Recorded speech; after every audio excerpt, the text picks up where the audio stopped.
Welcome back to another episode of the Six Figure Creative Podcast. I am your host, Brian Hood, and we are here now in the month of July. We're pretty far into July, actually, by the time this episode airs.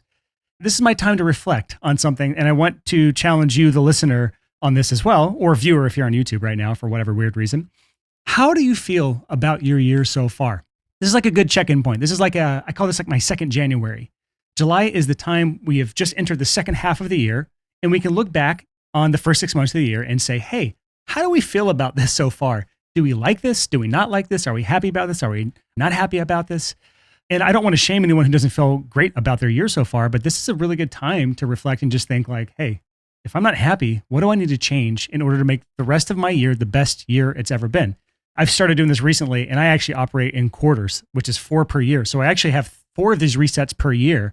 I don't expect you to do that. That's fine. That's like nerdy business stuff. That's like corporate crap. But you can at least do 2 of these resets a year. Look at your year in 2 different increments. And this is the second half of your year. This is the second, call it a fresh start if you need it. But I just don't like the thought process of not changing something that I'm really not happy about. So if you need to reset, recalibrate, look at the second January of the year and approach something new, this is the time to do it. So I'm going to challenge you right now. Look at your life. Look at your choices. What do you need to do to change things? Do you need to join a course? Doesn't have to be one of mine, by the way. Any course out there ever. Like I join courses all the time. Do you need to be more participatory in a community of some sort that you're already a part of? Maybe you need to interact with people more. Do you need to get out of your damn house and go be around people more often? If you're like me, 2020, 2021 was not a good year for socializing. So maybe we need to shake things up a little bit. So this is just kind of a little wake up call mid-year for you, for anyone listening right now, to just shake things up. It's time to do a little change in. So that's all I got for you on my little intro rant today, a little kick in the butt, right? So today we have an interview for you that's very special because we're talking about something that so many people understand fundamentally that you probably should be doing this, but you're likely not for whatever reasons, is someone who has found their niche. And it's a niche that is very different than any other niche I've ever seen before, which is why we got him on the podcast. I'm not going to tell you what that niche is yet, but it's something that is very non-traditional when it comes to like planting your flag in the ground and saying, this is the niche that I choose, or niche if you're American, or whatever way you like to say that. The guest today's name is Micah Woods, and he goes by OK Micah. You can check out his website at okmicah.com if you want a little preview into what his niche is. But he's a branding and web designer based out of Los Angeles. And he started out like many people who was just working with their friends, working with family, with referrals, with whoever would pay them money. He was in yes mode. And he worked his way up to now where he has worked with clients that have been featured in Men's Health, Teen Vogue, Vogue Magazine, Huffington Post. I think they go by HuffPost now. I don't know.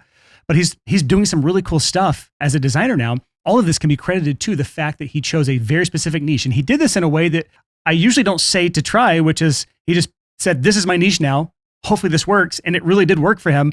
Whereas most people I say, be a little more broad and try to kind of have your niche choose you. But that was a really good interview, really great guy. And I think you're going to get a lot of this interview, whether or not you have found the niche that you want to be a part of, whether or not you even think you need a niche. This episode is something you absolutely need to consume. So without further delay, here's my conversation with Micah Woods. Micah, thank you so much for coming on the podcast. Thank you for having me. So happy to be here. We were talking off air before this, and I just love having people like you on the show because you have done something that so many of our listeners are trying to accomplish, and that is start their own freelance business. Specifically, you are a designer and a brand expert. You do branding and web design kind of together. And you actually started this pretty recently, as early as 2020? And I'd love to start there in your journey of how you got started as a freelancer, the catalyst being COVID, the whole COVID wave that came through and what happened there. So start us on the journey there, because there's a lot that you've done, I think, the right way. We're going to get into some of those things that have really set you apart from the other designers in your space, which is I would say pretty saturated, pretty hard to stand out niche. And you've done an amazing job of doing that. But start us on the journey of where you got into being a freelancer. Totally. I like to call myself a pandemic freelancer because, like you said, it was because of the pandemic. I was working as a songwriter and designer for a pretty big company you might have heard of called Sony. It was a dream job. It was like exactly what I wanted to be doing because it was allowing me to write, which was like the passion that I've always had, as well as design, which is another passion of mine. So it was this perfect hybrid. And then the pandemic hit, and I had been one of the more recent hires and pretty much knew that I was going to get let go. So that was really, really difficult at first. And I was like, what am I going to do? What am I going to do? And I knew that I'd always wanted to sort of freelance. It was something that I had like dabbled with in the past, like for friends, like doing projects on the side. And this was the perfect opportunity that sort of pushed me, and I don't want to say forced me into it, but it did kind of force me into it, which in retrospect, I'm really glad it did because it was an amazing opportunity. And I don't think that I ever would have taken the leap if I hadn't been forced into it. So I pretty much just decided to go freelance and started tapping into my friends and community and hitting people up and letting them know like, hey, this is what I'm doing on my own now. If you hear of anything, if you know of anyone. And slowly people would be like sending me like, hey, my friend's looking for this. Hey, my friend's looking for this. And it sort of just snowballed into turning into too many opportunities coming in where I finally had to decide who did I really want to work with. Yeah, so you're in the spot that so many people find themselves in. It is a job. Some people hate the job. Some people like the job. You seem to like the job because it was working with a big company that everyone's heard of, and you were songwriting, which is a fun creative outlet. You were creating album art and tour art and posters and things like that, which is another creative outlet. So it's not like you were doing some soulless job where you're under like, what's the fluorescent lights in a cubicle, pushing pencils and paper and stuff. It was like something that was pretty fulfilling, which actually made it more difficult for you to ever leave and go pursue something on your own. So when the pandemic came, the decision was made for you. So what was your mind at when the decision came that they were going to let you go? And did you immediately want to go jump and find another job just for the stability? Did you know it was coming and you were prepared financially? Like, where were you at the point that they had let you go? Yeah, I knew that it was coming because one of my best friends who helped me get the job told me that it was coming and basically warned me and said, just so you know, like I'm in these meetings where they're talking about you and other people, so you should be ready to be let go. So I knew that it was like, okay, time to not tap into that savings. Don't go on that, whatever you want to do. Hold on to that money because you're going to need it for the next couple months. So I definitely was prepared in terms of finances, but I wasn't prepared emotionally for that. And I wasn't ready to jump back into another job or look for another job because I felt like nobody needed anyone. It felt like more work to try and convince people to hire me than to just hire myself. Talk about the emotional side of things, because that's something that I haven't heard someone talk about when it came to like transitioning out of a full-time corporate job or even like anything that's not doing exactly what you want to do or anything that's not doing freelance. I've never heard the emotional transition there. Talk about what that was like and what were you expecting or what did you experience that you didn't expect that was emotionally difficult? Like, tell me about that. Yeah, I don't think that I expected it to affect my image of myself. I think that I thought that I was grounded in my skill set and grounded in what I bring to the table and what I offer, but feeling like that I was let go only because I was recently hired, I didn't expect it to make me feel less than as a creative, and it did. I knew why I was being let go, but I didn't expect myself to feel like I was being let go because I was less than. But the story that I ended up telling myself was that you weren't kept on because you weren't good enough. That was really, really challenging. And it definitely affected my self-image of myself and my mental health and actually like put me in a little bit of a depression. And thankfully the freelance journey was successful and helped me get out of that. But it was really hard at first to even like want to get up and look for freelance clients. And this is the hard part about being a freelancer is typically you don't have a clear path on like what to do when you feel this way. And like I say all the time in this podcast, there's no separation between you as a person and your business as a freelancer or your soon to be business as a freelancer because you hadn't really made the transition to a freelancer yet. So you were dealing with the self-doubt.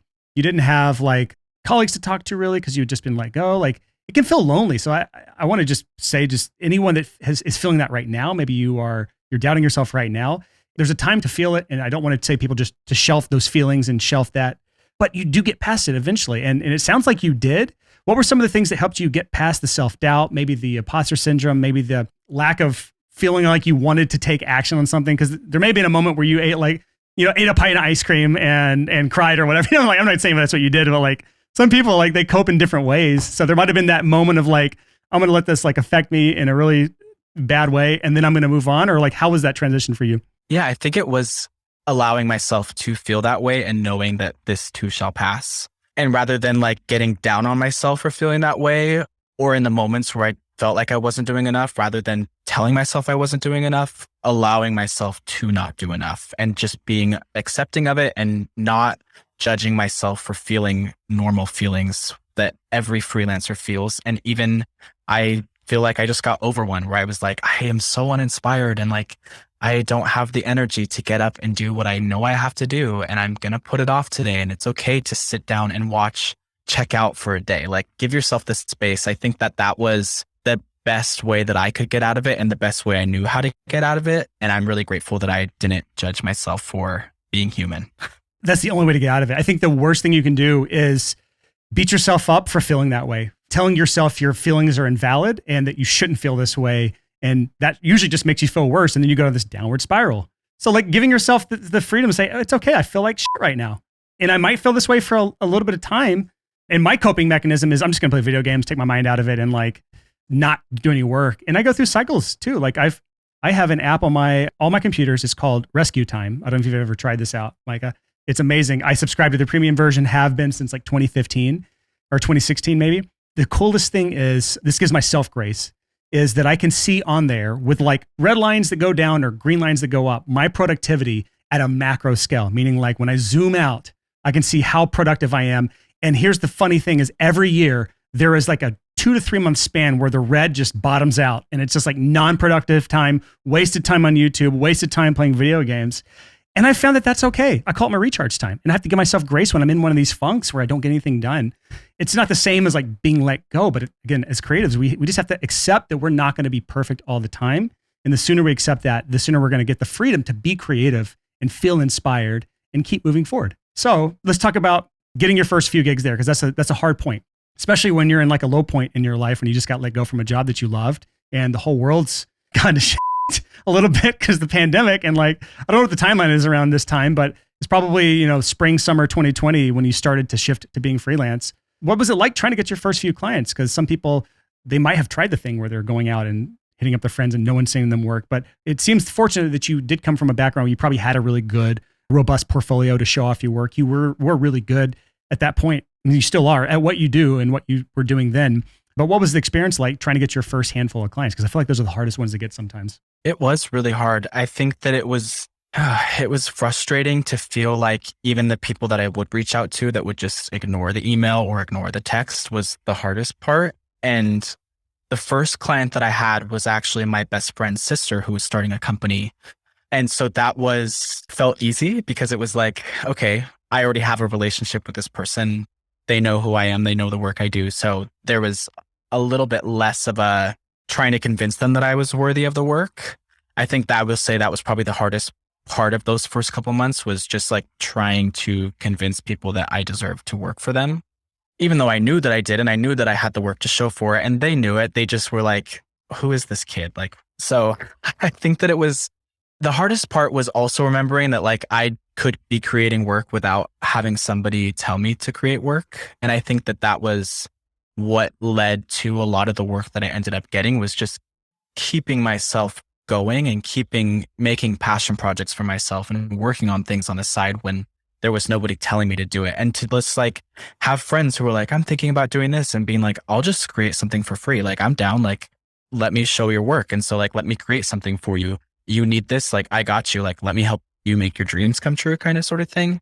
And so that was, I think that helped me a lot and just helped me build that more freelance portfolio and more specific to the work that I wanted to be creating, rather than, I didn't necessarily want to keep creating like tour merch and stuff like that. I knew that I was more interested in like the brand and web design of things. So I didn't necessarily have the portfolio that showcased that.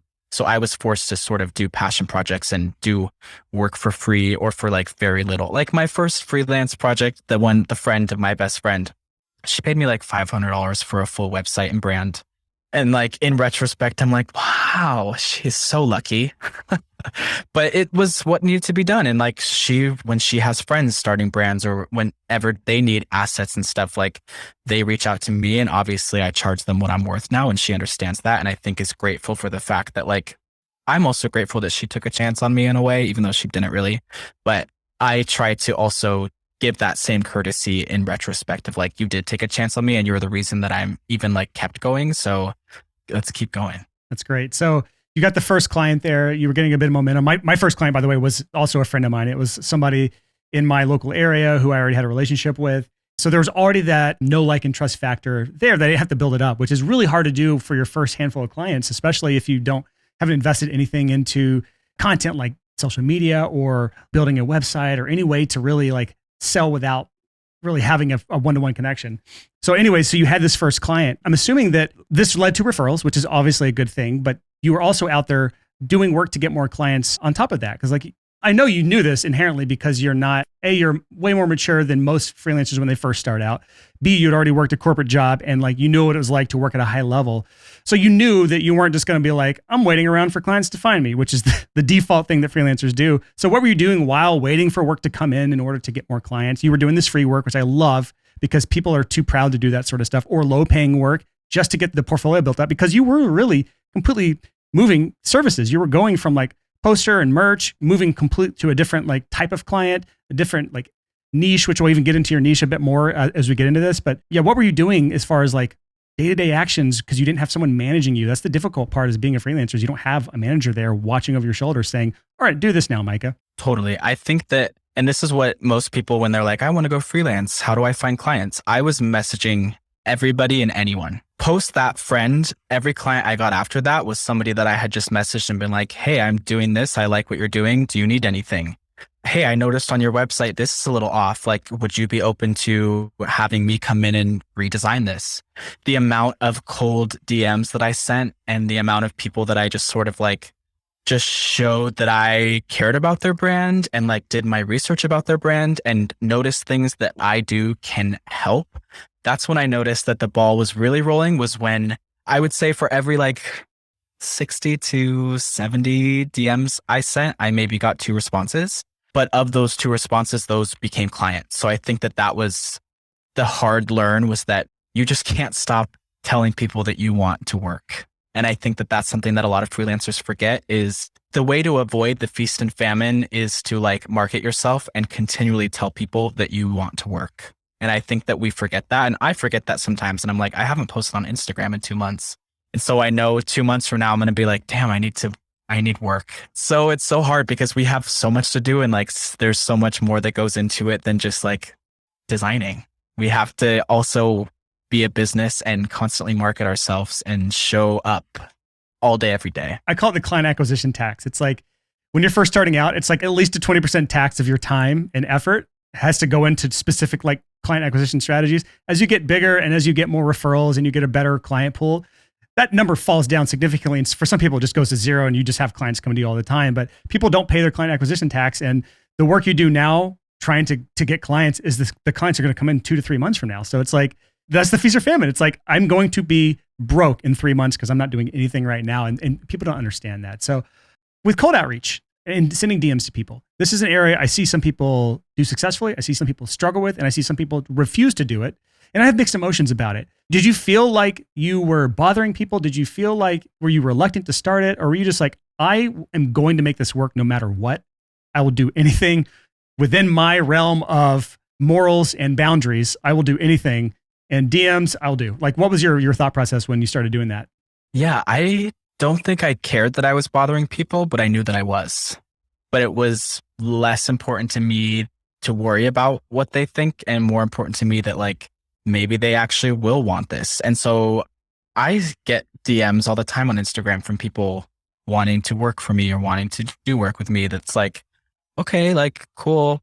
I don't have anything for you right now, but I'm glad that you're reaching out. Like, it doesn't bother me when people do it. So I think that in retrospect, like, it was good that I didn't care if I was bothering people, because I don't think that I really was. It's one of those things where it's like, you want that DM to show up at the right time.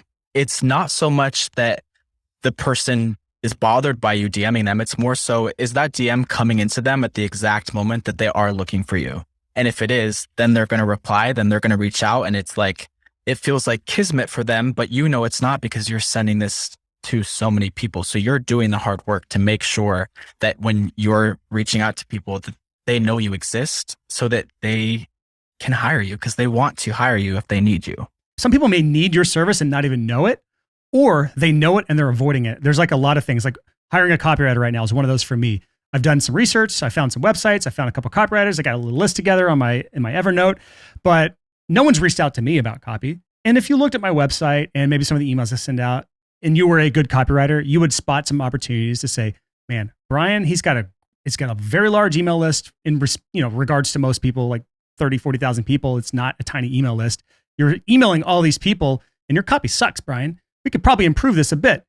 Why don't we sit down and have a strategy session and we talk about how you can improve your copy, and maybe we can work together on some stuff. If someone did that and they were like genuinely good, I would seriously consider them, but no one's doing that. Now, maybe they will after hearing me say that, but that's just one of those things. It's like, it's on the back burner for me. I haven't made actions towards it, but no one's DM'd me about it. That's for sure. And so it's a need I have that I haven't really taken action on, that if someone happened to land a DM in my inbox and we're good, that's the important part, then I might consider it. And so you were looking at people's websites and you were seeing things that were out of proportion and looked weird or looked wrong. And then you were sending them a message and personalizing it. It wasn't just spam. You were personalizing and saying, hey, I noticed that your website looks like absolute shit.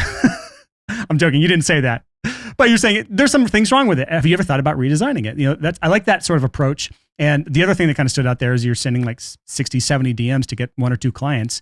I think most people, they'll send like 20 or 30 out and be like, man, no one replied to me. This doesn't work. And then they move on. So the consistency there is a huge part of that as well. So let's move on to like your transition to full-time now.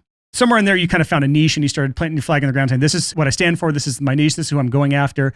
But I don't think that probably came immediately. So what was the transition from like, I don't want to call it nickel and dime work, but $500 website is nickel and dime work, you know, like doing nickel and dime work, like doing stuff for free and for cheap and just saying you're in yes mode, like the early phase freelancer. What was the transition like to where you finally started taking this seriously and go full time?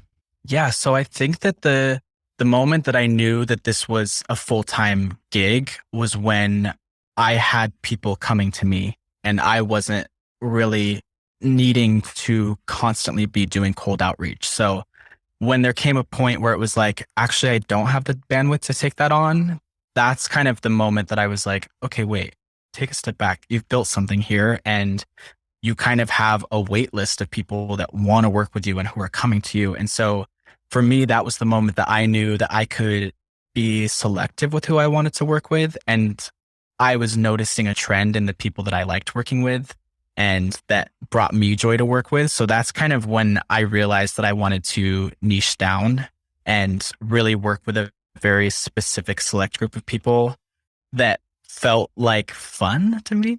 Well, go ahead. Like, tell everybody what is your niche? We've danced around it, and I don't know how much I said in the intro because I haven't made the intro yet. But like, tell our audience like what is the niche that you've chosen? Because it's one of the most unique I've seen. I haven't seen anyone else say this is my niche. We'll definitely talk a ton about this. So I kind of want to talk about how it came to be. So I felt like in the work that I was doing and the clients that I was working with, there was sort of a lack of understanding of who I am as a person. And so it was a lot of dealing with being like mispronounced or words that made me feel uncomfortable or like a lack of understanding of who I am as a queer person. But then I was working with queer business owners and there was such a like spark of joy that came from it. And being able to be like, did you watch Drag Race last night? I watched Drag Race last night. And like being able to like talk about things that like made it not feel like boring and corporate and to be able to have that camaraderie. And so I noticed that I did a lot of research before fully diving into the niche of serving queer founders and queer businesses. I just noticed that nobody was offering anything to them. It's tough because I thought at first, I was like, this is too broad of a niche. Like, how is anybody going to think that this is worth niching into? Because I feel like most things you see with freelance, it's like you have to get really granular and you can only focus on one thing. And I was like, okay, well, I enjoy making a restaurant website just as much as I enjoy making a beauty brand website. But the part that I don't enjoy is when the founder sucks. So why can't I focus on who the person that I'm going to be working with, like that community? I can actually just choose that as a niche rather than feeling like I'm forced to only work with one specific type of business, because that to me sounds boring. And if you're just doing kind of like the same thing over and over again, you just probably end up templatizing your workflow. And I'm very much the type of person that needs to be constantly challenged and constantly learning new things. So that felt like an opportunity of like, here's this group of people who probably is also frustrated by working with people who don't understand them. I can be that person in a sort of like tech bro world who actually understands them and can like talk to them like the human that they are and understands where they come from. And there can just be like a sense of community within our working relationship, but also with all the brands that I'm working with, and to help them realize that they don't have to hide who they are. Because I think sometimes as queer people, it's so ingrained in us to hide who we are from such a young age that we forget that even in adulthood and as business owners, that we are supposed to like keep that a secret because somebody might not buy our product. But the reality is, do you want that person buying your product if they don't like who you are as a person? Probably not. Yeah. So this is like, I would call this like a values driven niche. Cause like on your website, you say our values, inclusive, community, quality. And it's more than that. I know that, but I'm just saying like, I love having something you stand for as part of your niche and kind of talking about what you said there. Like I grew up in Alabama. So like the expectation, the attitude towards the queer community, how they were treated, how they were talked about was like, I grew up around some really hateful shit growing up in Alabama. And so like, I've seen all of the worst stuff you could possibly say. And now as like a 35-year-old adult, some of my favorite friends and people around me are in that community in some way, shape or form. I hate seeing people judged or hated just based on something that they stand for or something that is just who they are. Like, and so I love that this is the niche that you have chosen as a designer. And you said like, I'm not going to just do restaurant websites. I'm not going to do real estate websites. And I'm not going to go in it for the money. It's like, I'm in it for the values and like serving a specific community and serving them really well. And in a community that may have been like underserved in some way, shape or form, where it's like, there hasn't been a person who I've seen plant the flag in the ground for like that community doing web design stuff. And I feel like even if you aren't in that community or a part of that community, you're probably still getting clients who love and support that community and support the values that you are standing for and want to hire you just because of that. And I don't want to put words in your mouth, but you're shaking your head. Yes. So I assume that that's the case. It is. I think that like, it's funny because I would say probably 40% of my clients actually are queer business owners and the other 60% are just like good people who come to me because they see the values and they also, I think it's like, there's a lot of joy that comes with my branding and my community. And I think that the clients that I'm getting want their brand to emote that same feeling. So I think that that's a big part of it as well, is like, they better be allies. I know that they're allies because that's like, otherwise they wouldn't want to work with me. So I think that it's so great to see that it's also that they want to build brands that include people. And like the whole reason typically why they're starting their business is because they've noticed that like a lot of brands in that world aren't inclusive. And so they're trying to break the mold, or like my site says, break the binary and do something different. So I think that that's a big part of it as well, is like, yes, I work with queer businesses, but I also work with people who love the values and the sort of like mold breaking essence of the queer community and want their brand to do the same. There's so many different directions to go with this, but when I look at your website, and this is what made me, like the second I saw your website, I was like, I've got to get Mike on the podcast, is you said it sparks joy. It's like everything on your website is so happy. There's a disco ball rolling around in the background. It's a colorful, bright website, and your copywriter is incredible. Like the copy on your site is so fun. Like even for those of you who could just go to okmicah.com and you go to the work with us tab, I'm going to try something that I have not tried to do before. And that is, if you're watching on YouTube right now, you can just see the screen. I'm going to share the screen here. Even your application page is like so fun to work with. Cause like if you look at most designers or any kind of application page for a freelancer, it's usually like, what's your name? What do you need? What services do you need? Tell me like a little bit about the project. Like it's just very dry. You've got things like spill the tea on your business. What do you do and what's your mission? Everyone has a drag name. What's yours? Like you got Barbie Brown in there. Is that your drag name? That is my drag name. Yep. I got to find out what mine is. It'd be Brianna something. I don't know what the last name would be. You can just have that percolate in your background, what mine would be. I was going to say it could be like Brianna Red Riding Hood. That's great. Actually, I love that. Brianna Red Riding Hood. That's great. But I've never seen someone ask a drag name or like put personality into something as mundane as like a typical quote request form. You even have here, like, if you could click your heels 3 times and say, there's no place like home, where would you be? This sort of stuff to me is what sets you apart as just another freelancer, just doing websites and branding. Like, and you don't get to really do that and be that playful without planting your flag in some sort of niche and being values driven like you are. That allows for so much more playfulness, because if that sort of stuff turns you off, you are not the right person for Micah's business. So like you have the best filter that exists, as far as I know, of weeding out the worst types of clients for you. And so many people are so concerned with trying to appeal to everyone that, again, they appeal to no one. So you've said, I serve this small group, and this small group loves me and I love them. And anyone that's not a part of this group, I say small group, I don't mean that, you know what I mean? But in the grand scheme of all people in the world, it's a relatively small group. And if you're not a part of this or you don't support this, then I am not the right person for you. And it's worked really well for you.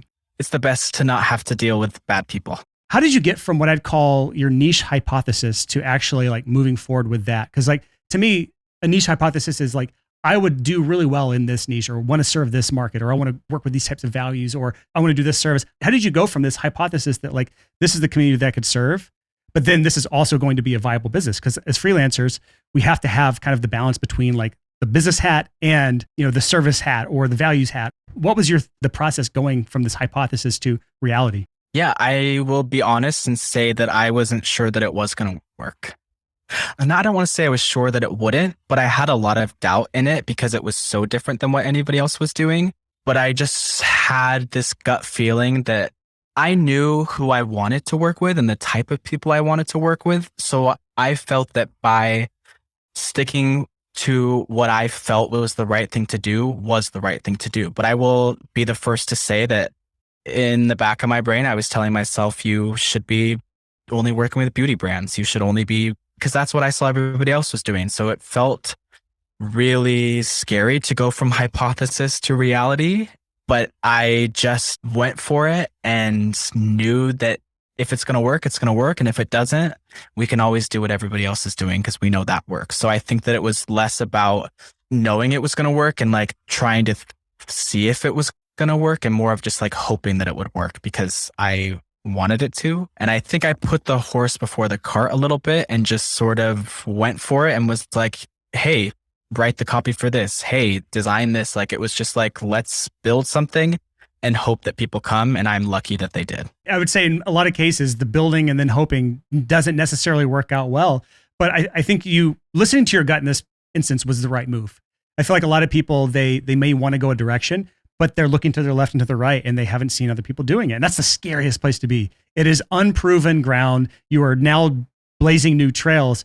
But the payoff, if you were the one to blaze the trail, the first one to get to the whatever's on the other side, it can be either bad and you have to backtrack and start all over again, or it can be amazing because you're the first one there in this beautiful promised land or whatever. I don't know what kind of picture I'm painting here, but like it can be scary is all I'm saying. You don't have a proven path to follow. You were talking about writing copy and designs and stuff. Like what was some of the steps you took to actually roll out this re-niche or this new niche that you were doing? Like what was some of the practical steps you took to say, this is what I'm going to try? Yeah. So the first thing I did, which was something that I hadn't really seen anybody else do also, was I decided to hire a brand designer to design my brand because I felt like everything that I was designing for it it was like I was trying too hard.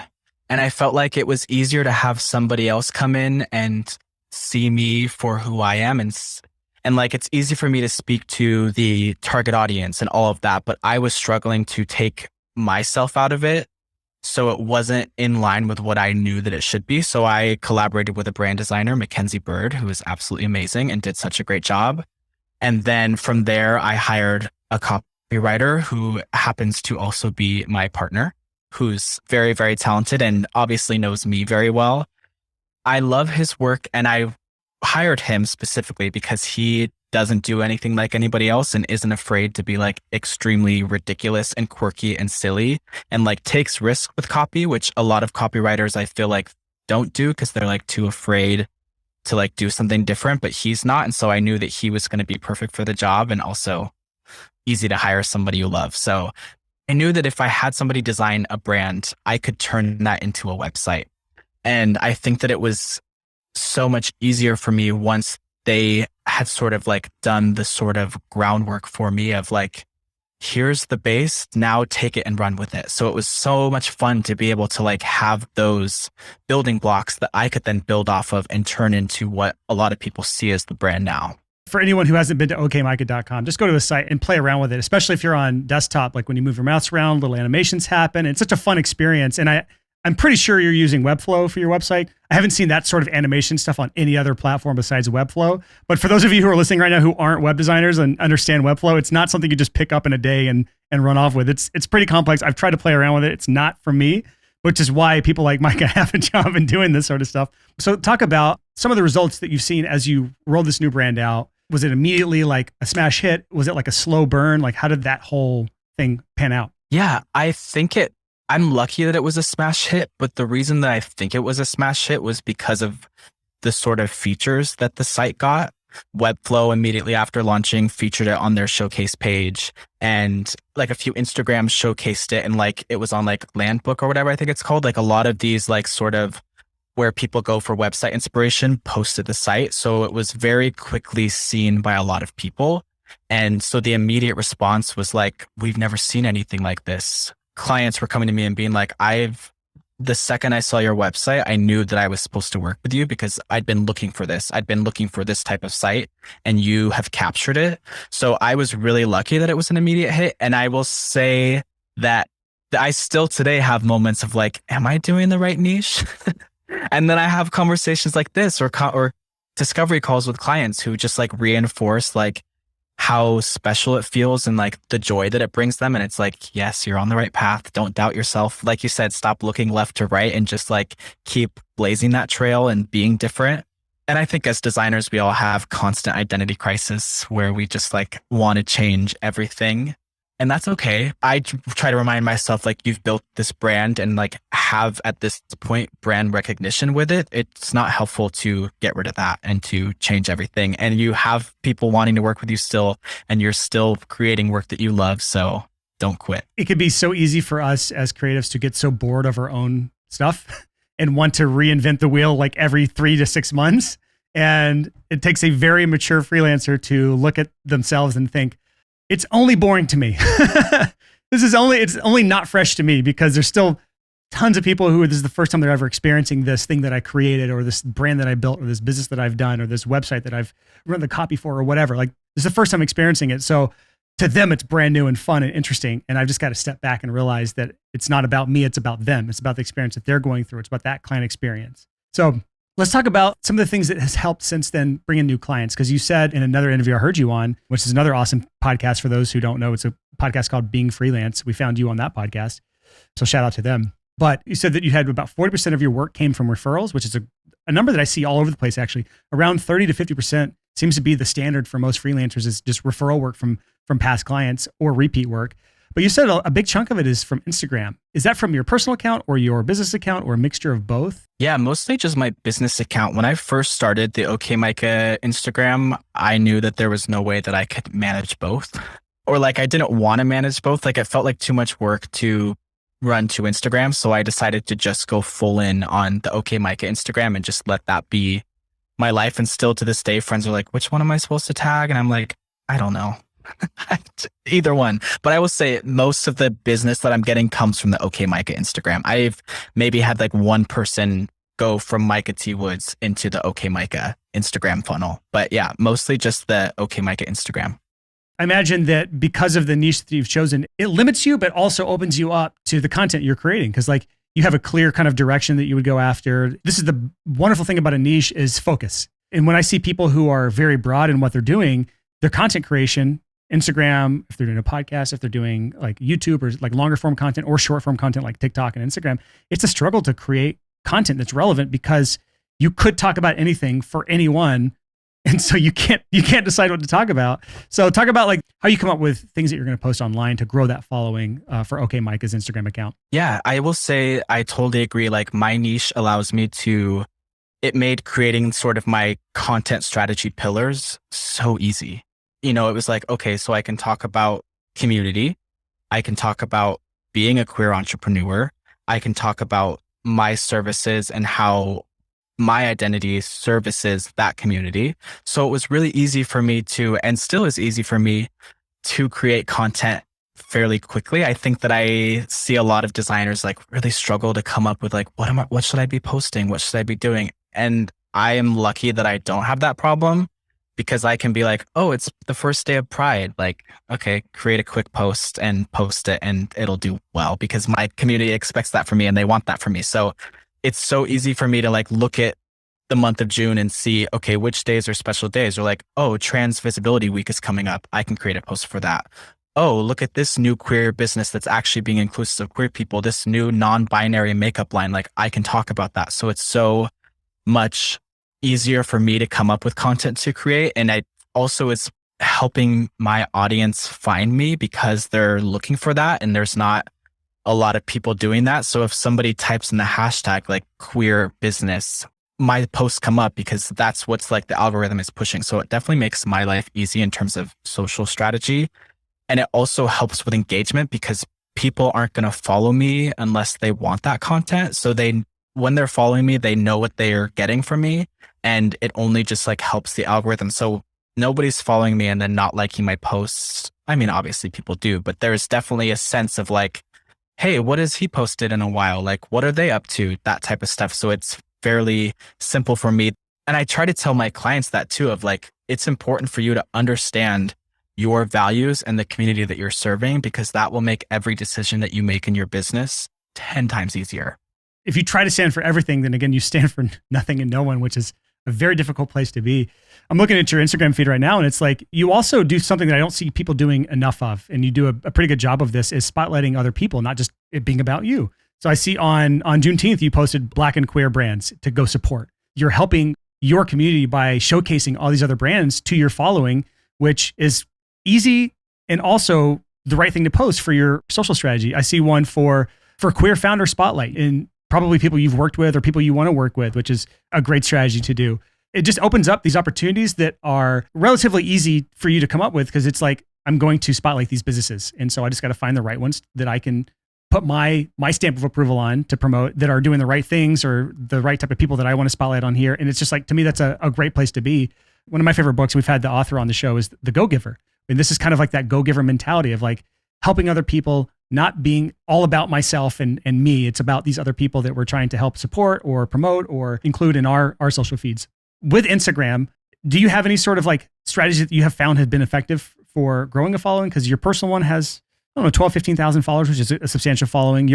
But your business one has 3,000 to 4,000 followers, something like that, which is, in the grand scheme of Instagram, is not massive, but it's definitely not small. And it's bringing in clients for you, a substantial amount of them. And so I love seeing people that don't have hundreds of thousands of followers on the show who are bringing in freelance clients, because that seems much more attainable to most people. When I have someone like Made by James, who has like 100, 200,000 followers on the show, or Peggy Dean on the show, who had, 250,000 followers, really hard to say, I'll just do that, But when someone has 2,000 or 3,000 followers, just bringing in clients for the freelance business, that's more attainable. Love to know about some of the things that you've done to facilitate that sort of following, above and beyond just being in a very tight-knit niche. Yeah, I think it's a common misconception that you need 100,000 followers to run a successful freelance business. I definitely thought that in the beginning. I was like, I'm not going to have clients till I have over 10,000 followers. But that's not true. And I think that the biggest success that I've found is just to show up.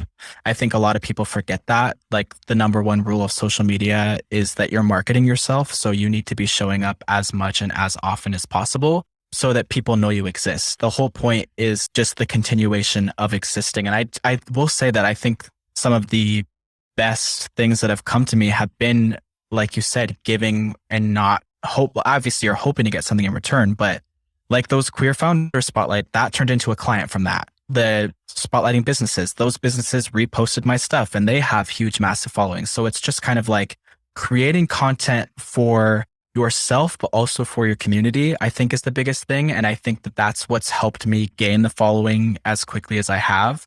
And also has made the Instagram algorithm into thinking that like I'm something that people should care about, because people are sharing the work that I'm doing and they're saving the work that I'm doing. And people are like, oh, that's a cool list. I would love to like support those brands, save. So I think it's important to think of it like from that point of view, is like, how are you giving back to the people that are following you, rather than thinking what you want them to see? It's like, what do they deserve? What should you be giving to them? You are swimming in the bluest of blue oceans. There's a book called The Blue Ocean Strategy for those who haven't read it or heard of it. To be fairly honest with you, I've never actually read the book, but I understand the gist of it, which is basically there's red ocean and there's blue ocean. Red ocean is just being a branding or website designer for all people and offering a million services. I could go find 20,000 of them on Fiverr right now. I could go find 20,000 more on Upwork right now. I could find 20,000 dead websites of people that tried and failed to be in that market. And that's a red ocean. And it's really hard to survive when there's sharks in there and it's just everyone's drowning. And it's just, picture that in your head of like how chaotic. It's like a scene from Jaws or something. Meanwhile, Mike is over here in his blue ocean and it's a wonderful like experience. It's like a hot spring. We'll call it that. It's like a blue hot spring. And like, it's like a spa, you know what I mean? Like it's way more, it's serene. There's like a sunrise in the distance with some mist in the air. And it's like this wonderful spa-like atmosphere. And that's this area that you've carved out. And it's so much easier to stand out, to get engagement in the post, because everyone stands behind that small community. And my background was I played straight out of high school in a heavy metal band, a Christian heavy metal band. And we toured the world and we were in this really tight niche metalcore community. And we would be like all the little scene kids at the mall, would be hanging out at Hot Topic, and we would like give each other nods. Don't know who you are, but we're going to talk and we're going to hang out because we're these weird kids. All my band members stretched their ears and had tattoos, and they looked the specific way. And so like that sort of tight knit community is really easy to exist in because it's a blue ocean. It's not this like oversaturated world where everyone's this just competing and eating each other. I don't know how else to say it, but the blue ocean thing is a wonderful place to be. And you got there, Micah, because you had the bravery to forge your own path to find that hot spring in I don't know where, I'm losing the analogy here, but you know what I'm saying. Yes. I'm lounging on the gay beach. There's no kids. Everybody's chill. Everybody's having a good time. Everything's great. Yes. All right. So to kind of wrap this conversation up here, I love kind of going into some lighter topics and something that's not, challenging our listeners to find a blue ocean, which is a difficult thing to do.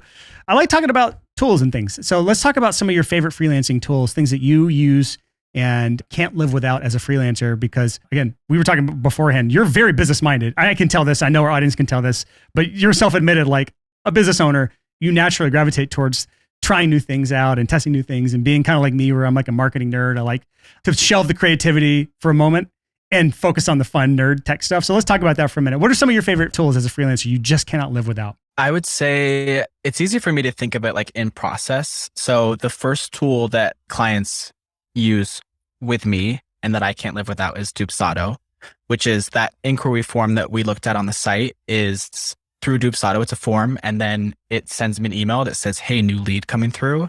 And then I love it so much because you can set up workflows where all I have to do is like click a button that says like approve. And if like I'll look at their inquiry and be like, yeah, they're worth working for. I just click approve. It sends them an email that's like, hey, book a call with me. I think we're a great fit. Here we go. And it's like, seems like it's an email that I'm typing up every time, but all I'm doing is clicking a button. And then they book a call through my calendar, and then post that call. I can either be like yes or no. If I say yes, then it's like pushes me through like my proposal funnel, which all my proposals go through there. All I have to do is like select the packages that we talked about. The proposal is automatically built for me. It sends them proposal, contract, invoice with one link, and it's all automated. And I'm onboarding clients in like 30 seconds rather than like spending hours making proposals, which like I think a lot of people forget that you can just send people the same thing over and over again because they don't know that they're getting the same thing over and over again. Templates are amazing. Templates are amazing. They're so essential. And so then once they accept the proposal, sign contract, pay their first invoice, it sends them an email that's like, hey, welcome to the fan. Here's a link to our Slack channel. Everything is automated. So I'm spending very little time onboarding clients. So that's a huge one for me. Dubsado is the best because of the workflows. And then even through the process, it's like I set the start date. So like a week before our project start date, it sends them an email that's like, hey, heads up, we're starting in a week. Like, have you looked at everything in the Slack channel? Like, did you answer these questions? Have you gone through this? So then that's done. Then like the day of the project, it's like, we're here, we're ready, let's go. So excited. Don't forget our kickoff call this day. So even post the project, it's so great. And then like I put the end date of the project as well, so that like a week after the project ends, it's like, hey, just wanted to check in. Like, how's everything going since launch? Do you need anything?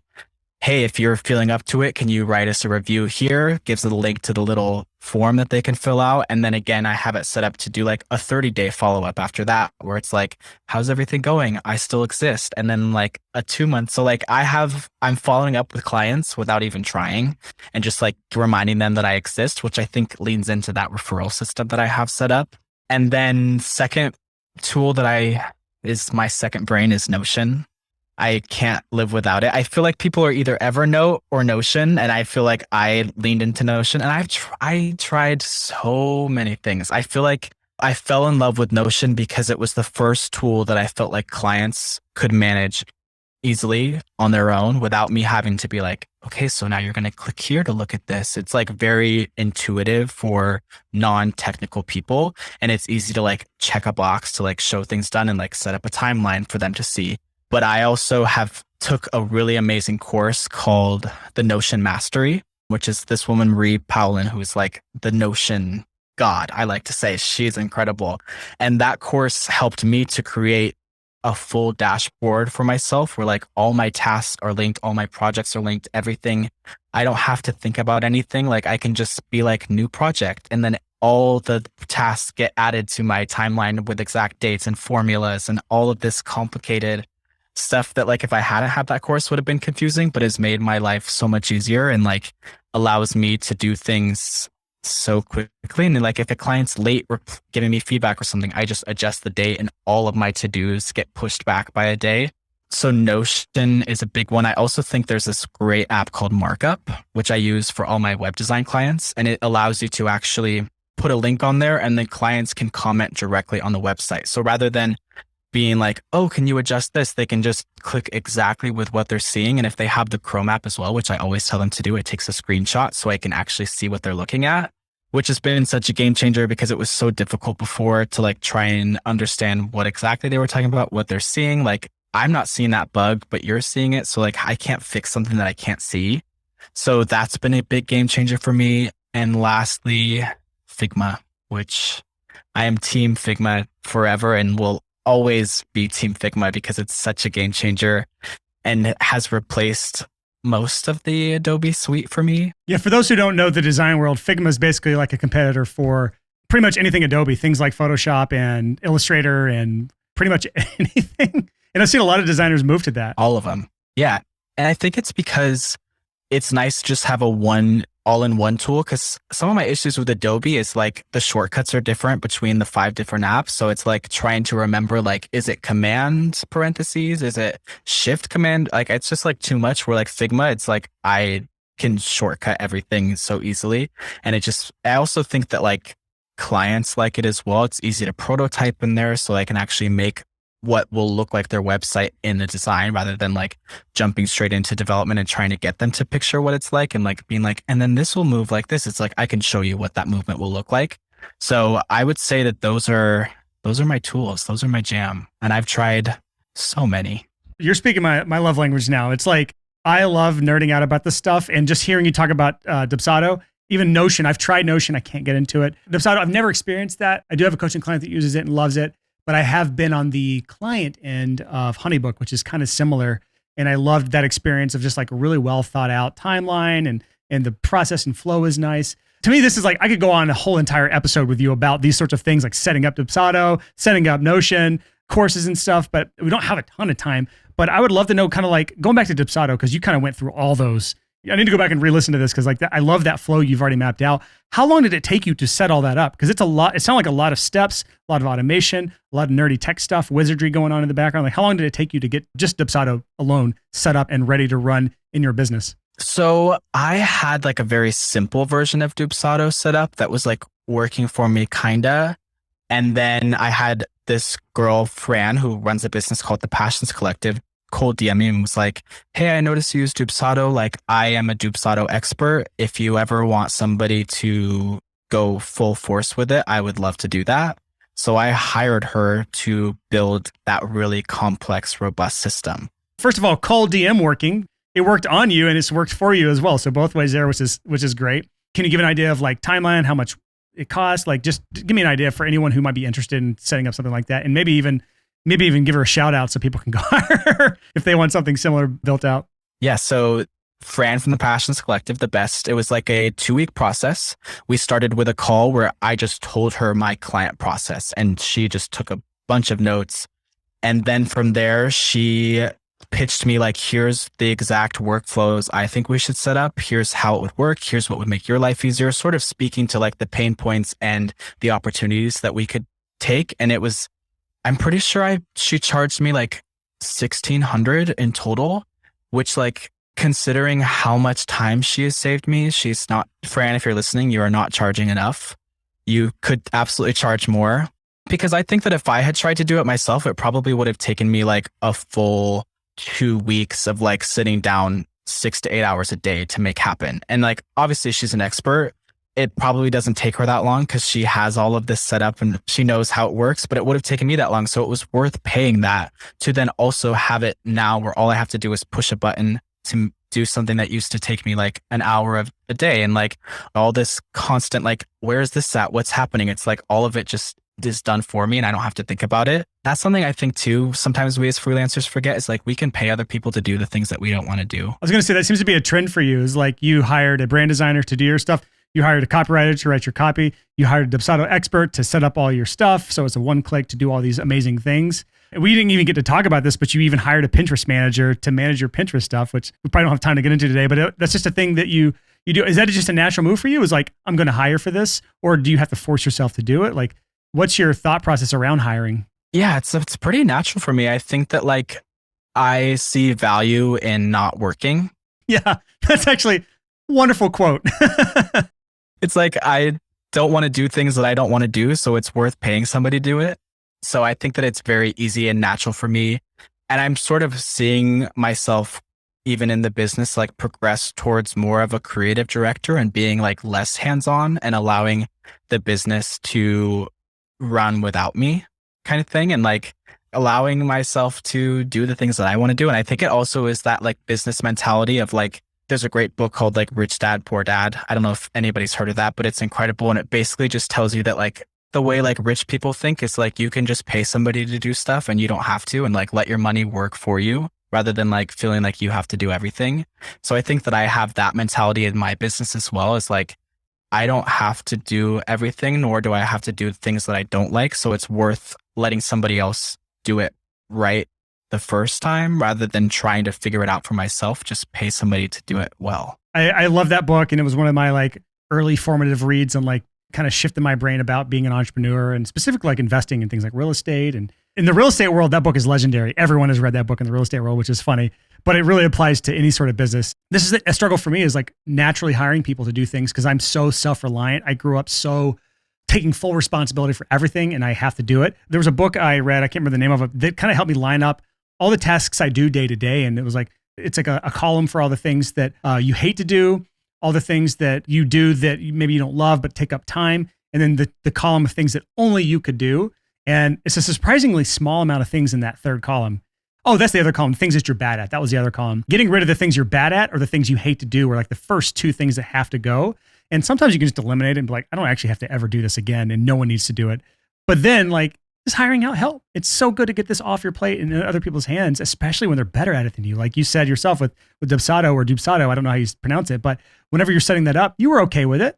You could get it going a little bit. You had a little basic setup there, but hiring an expert at a little less than she probably should have charged at $1,600 was more than worth getting all that stuff set up for you so that you'd have to think about it. It was just done and it was working really well for you. On top of that, does that only work if you have like specific packages you're offering? Because everything has to be tailored around those specific packages. Or what if you have like a crazy one-off thing that you're doing that doesn't really fit your normal template? Yeah. So it's actually, that's something she taught me before. I was like, when she came on, I had like 150 different things because some clients want this little thing or they don't want this, or like, oh, change this deliverable. But it's when you set it up right, you can go directly into your templated proposal and just adjust it for that specific proposal. So like it is so easy. And I actually have a few like service-based clients who then I've now set them up in Dubsado as well and made their lives easier, because I think that like anybody who's offering a service can actually benefit from Dubsado, because it will just allow you, like photographers and anybody like who is having people pay them for things, you can set it up so that like you can make adjustments and you can do different services and like just make your life so much easier. You need to get an affiliate link for that. Yeah, it's easy. It's okmicah.com/discount-codes. It's got all of my favorite apps on there. Again, I could probably nerd out with you all day about this stuff, and we should probably wrap this up. But like, we already gave out your affiliate link for Dubsado. Is there anywhere else you want people to go to learn more about you or connect with you? Or like, where do you want our audience to go if they want to say something to you or say hey or hire you or anything? Yeah, if you want to hire me, go to okmicah.com and click work with us and fill out an application. And if you just want to connect with me, I would love to connect on Instagram, which my Instagram handle is okmicah with 3 H's at the end. Send me a DM. I'm always down to chat, community, all sorts of things. Just like if you have questions, if you're curious, if you're like, is freelance for me? I'm down to talk. We can have a long conversation and connect. And this actually leads to a question I forgot to ask in the interview, and we're going to end with this. What happens when you get a quote request in that you deny? Do you have an absolutely not button that just sends them a polite rejection email? Or what happens when you turn down a project in Dubsado? Yeah, when I deny them, it sends an email that's like, the subject's like your project inquiry. And then it's like, thank you so much for reaching out. Unfortunately, I don't think we're aligned on this project. If you need suggestions for other designers that I think would be more in line with it, let me know. Thank you so much. I love that, because I always have an issue with that, as I do have kind of templates for that sort of stuff, but it feels less intense for me if I can hide behind a button that just says deny. and then let the system handle it. And I can just move on with my life. There's too many times where I didn't reply to a bad inquiry where I should have let them down nicely. And instead I didn't. This is old Brian speaking here, but I like the idea of just having a no button, a no thanks. But anyways, thank you so much for coming on, Micah. This is a wonderful conversation. And I definitely love to have you back on in a future interview if you're happy to come back. I would love to. This was so much fun. You're the best.